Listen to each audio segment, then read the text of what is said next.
एक ताजा प्रसंग 25 जानेवारीला नांदेडला ते दिवसभर होते आणि नांदेडकरांना दिवसभर भेटण्याची संधी त्या निमित्तानं प्राप्त झाली. खरं तर आमच्यासाठी नांदेडकरांसाठी ती शेवटची भेट होती आणि 28 तारखेला सकाळी ती जी दुर्घटना घडली आणि दुर्घटनेमध्ये आदरणीय दादा गेले, त्यानंतर महाराष्ट्र उलथळा पसरला. माझ्यासारखा कार्यकर्ता मी आदरणीय विलासराव देशमुख साहेबांच्या नेतृत्वात काम करत होतो आणि विलासरावजी देशमुख साहेब जाण्याच्या नंतर पोरका झालो.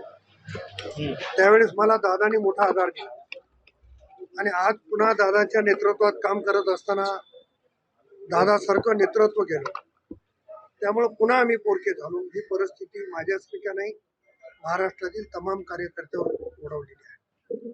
खरं तर एवढ्या दुःखातही सुनेत्रा वहिनींनी सर्व कार्यकर्त्याच्या भावना लक्षात घेऊन या गोष्टीसाठी संमती दिली. एकीकडे दुःखाचा डोंगर आणि एकीकडे पक्ष आणि कार्यकर्त्यांना सांभाळण्याची भूमिका. खरं तर ती गोष्ट एका गोष्टीनं दुःखाची असली तरी एका गोष्टीनं खूप धैर्याची म्हणावं लागेल. आज नेता निवडीच्या संदर्भात बैठक आहे, ती औपचारिकता नाही, कारण सर्वच आमदारांची, सर्व महाराष्ट्रातील कार्यकर्त्यांची भावना आहे की राष्ट्रवादी काँग्रेस आणि दादांचा परिवार एकसंघ ठेवायचा असतो, तर सुनेत्रा वहिनींनी नेतृत्व केलं पाहिजे, अशा पद्धतीची भावना ही माझ्यासहित सर्वांची आहे.